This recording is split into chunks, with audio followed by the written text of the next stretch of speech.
Professor, uma das coisas que você falou aí, que foi, a frase mais célebre de Sócrates, como é que você ao perceber que o que ele está falando é verdade, isso te causa angústia? Porque para mim, bom, eu já estou fazendo esse programa aqui, vai fazer 7 anos. Isso quer dizer que eu já conversei com um monte de gente, né? E à medida que eu vou conversando com as pessoas, eu vou entendendo que existem outros pontos de vista, outras maneiras de enxergar a vida e até ao mesmo fato de vários ângulos diferentes, com ideias igualmente válidas, igual a gente já falou aqui também. E o efeito disso é a percepção, no fim das contas, que só sei que nada sei, cara. Isso, E claro. toda vez que eu vou conversar com alguém que existe ali naquela conversa algo que, obviamente, eu não sei, isso abre todo um novo universo para ser explorado de coisas que eu não sabia que existiam, né? Agora imagina isso numa base diária. Praticamente todo dia acontece comigo. E a sensação que eu tenho é de uma confusão. Não sei se confusão é a melhor palavra, mas quando alguém me pergunta, por exemplo, a minha opinião sobre algum assunto, a minha tendência é dizer para essa pessoa todos os pontos de vista que eu já tive acesso. E aí eu acabo sendo taxado como o cara que fica em cima do muro. Mas o ponto não é esse. Como é que a gente faz para ter clareza, então? Porque eu só sei que nada sei, cara. Mas a expressão só sei de nada sei, utilizada pelo Sócrates há 2.500 anos, ela não é uma demonstração de absoluta ignorância, mas uma expressão de humildade de que não se sabe tudo. Uhum. Porque uma pessoa que supuser que tudo sabe, ela vai primeiro iludir-se. Há uma diferença brutal, e eu falo isso com frequência, entre autoestima e autoengano. Uhum. Né? Autoestima é você ter, né, uma noção daquilo que é capaz, da tua possibilidade. Autoengano já é iludir-se imaginando que é mais do que é. Uhum. Né? O Mário Quintana, que eu citei há pouco, dizia: quem pretende apenas a glória não a merece. Né? Quem pretende apenas a glória não a merece. Por quê? Porque aí há uma marca de arrogância dentro do que se tem. Você identificou algo que é muito especial. Quando o mundo do Renascimento, há 500 anos, trouxe algumas tecnologias de aperfeiçoamento da nossa capacidade, e vou pegar duas delas, o microscópio e o telescópio. O enxergar no mínimo e o enxergar no máximo. O pegar o mais fundo e o pegar o mais distante.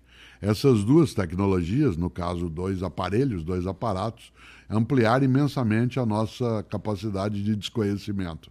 Porque havia coisas que a gente, porque não via, ao olhar no microscópio, notou o quanto ampliou o que se desconhecia. O mesmo em relação ao telescópio. A gente não sabia que não sabia tanta coisa. Então, evidentemente que quanto mais você avança numa percepção das coisas, num conhecimento, todos os programas e conversas que você já teve, isso mostra o quanto que aquilo que você sabe é relevante, mas não é só você que sabe coisas que sejam relevantes. Segundo, que é preciso levar em conta o que outras pessoas trazem. Uma das marcas que eu insisto no cotidiano é: pense com a sua cabeça, mas não pense só com a tua cabeça. Pense com a sua cabeça, tenha autonomia, tenha capacidade de liberdade, mas não pense só com a tua cabeça, porque, tal como a inteligência artificial tem a tendência de nos agradar, uma das dificuldades que ela vem apresentando é que ela é muito condescendente, né? Ela é muito afável comigo, porque ela quer que eu goste e continue, e eu também tenho essa tendência comigo mesmo. Né? Isto é, eu sou mais condescendente comigo. Então, para eu poder pensar melhor com a minha cabeça, eu preciso de quem não pensa como eu. É verdade. E do mesmo modo, porque é isso que vai ampliar o meu repertório. Você pergunta: e onde que eu finco a certeza? Porque, afinal, se eu ouço dezenas e dezenas de opiniões, qual é a correta? De maneira geral, a ideia de algo correto na história é um consenso eventual e episódico. Né? Aquilo que, neste momento, nós consideramos, né, o mais verdadeiro. Portanto, vou voltar a um ponto da nossa conversa no início. A verdade é relativa. Verdade relativa não significa que qualquer verdade vale. Significa que ela só é compreensível em relação ao contexto histórico, aquele momento, aquela circunstância. Eu não posso chamar Sócrates de machista. embora ele tivesse uma série de reflexões que colocam o mundo masculino como superior ao feminino. Por que eu não posso? Porque o conceito é de agora. Eu não posso dizer que Aristóteles, quando no livro dele sobre ética, ele diz o homem tem que se comportar como na natureza. Na natureza, toda fêmea obedece ao macho. Aí eu digo assim, tá vendo? Sócrates era também, e Aristóteles era um porco chauvinista. Esse é um conceito que está desfocado. Se você pegar um dos mandamentos da lei mosaica, que muitos chamam de os 10 mandamentos, um deles, hoje traduzido, é não cobiçar a mulher do próximo. No original, ele está escrito não cobiçar o boi, a terra e a mulher do próximo. Porque o mandamento se refere à propriedade, ele não se refere à fidelidade.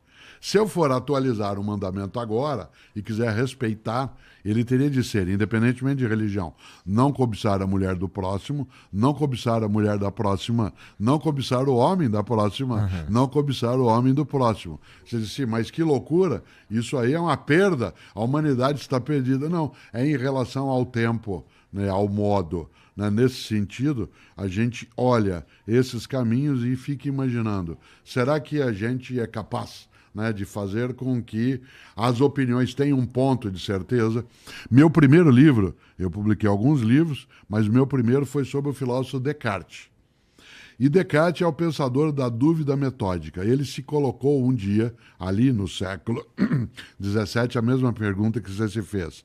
Se tem tantas coisas para saber e para desconhecer, onde que eu sento para não cair?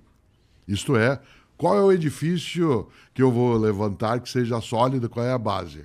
Ele disse, eu só consigo, escreveu Descartes, só consigo entender isso duvidando de todas as coisas para que eu tenha clareza se elas são sólidas ou não. Só tem uma coisa possível. Ao duvidar de tudo, achar algo que não seja passível de dúvida, que seja indubitável. Ele diz, eu posso duvidar de todas as coisas, menos de uma coisa, da dúvida. Parece agora assim, não, mas isso imagina um filósofo, para que um cara precisa escrever isso? Isso é evidente. Não, a coisa é um pouco mais séria. Se a dúvida é indubitável, o próximo passo dele é, eu só posso duvidar porque eu penso. Então o fundamento da minha existência é o pensamento. Penso, logo existo. Ora, esse passo dado, ele vem com uma série de movimentos que buscam firmar como é que nós podemos conviver com um consenso básico em relação àquilo que aceitamos ou não. O maior risco do relativismo nos tempos atuais, na política, na comunidade, né, na convivência familiar, é dizer, então, cada um tem direito à sua opinião. Claro que tem direito, mas ter direito é diferente de estar certo. Você diz, ué, e quem que está certo? Está certa ou certa aquela pessoa que encontra algo, né, que provado na prática se dá como sendo a referência, né, para aquele passo. A ciência lida como sendo a comprovação. Né? Uma das coisas mais fortes é que em ciência, especialmente a ciência experimental, é correto e verdadeiro aquilo que se mostrar correto e verdadeiro na comprovação, de que o critério de verdade é a prática. Volto à filosofia. Os gregos antigos davam um nome técnico para mera opinião, que a gente chamaria hoje de axiologia, mas em grego era doxa. Né? Há pessoas que têm uma opinião reta, que é ortodoxa, e tem pessoas que têm opinião variada, que é heterodoxa. Eu prefiro a heterodoxia por uma razão. Há uma frase antiga que diz, muito cuidado com uma pessoa de um único livro. Aquela que tem um único livro e, portanto, nunca folheou outros. O melhor modo daquilo que você faz no teu dia a dia é poder olhar esse conjunto, né, de opiniões que recolhe nas conversas, nas entrevistas, no podcast, e dizer, bom, agora eu posso fazer uma escolha na multiplicidade. Porque fazer escolha na ausência da multiplicidade é o que a gente chama de escolha de Adão. Deus faz Adão, numa das narrativas, né, dentro do livro hebraico, depois ele faz a Eva, chama o Adão e diz, agora vai e escolha uma mulher. É bom. Essa é a ideia da escolha de Adão, em que você tem, né, uma única possibilidade, ela não é uma escolha. Para que haja escolha, tem que haver uma ampliação, né, dessa capacidade. E o microscópio e o telescópio mostraram o quanto que a gente é capaz de saber mas também o quanto que a gente desconhece. E eu acho bom. Meu maior sonho quando criança em Londrina, quando eu tinha que ir para a escola fazer prova, eu ficava amaldiçoando uma situação que era: por que eu não nasci sabendo? Quando eu tinha que estudar, que eu tinha que ficar horas debruçado em cima de algo, por que eu não nasci sabendo? E aí eu só fui entender mais tarde que minha maior limitação seria ter nascido sabendo. Porque se eu nascesse sabendo, eu só saberia aquilo que já sabia ao nascer. Porque eu não nasci sabendo, eu sou capaz de saber coisas que não estavam no meu ponto de partida. Nesse sentido, que bom que a gente não nasce sabendo. Que bom que eu sou capaz, como Descartes lembrava, né, de ter dúvidas e de procurar outros caminhos. Afinal, né, a gente é capaz de ampliar quando encontra desejo de ampliação. E isso vale.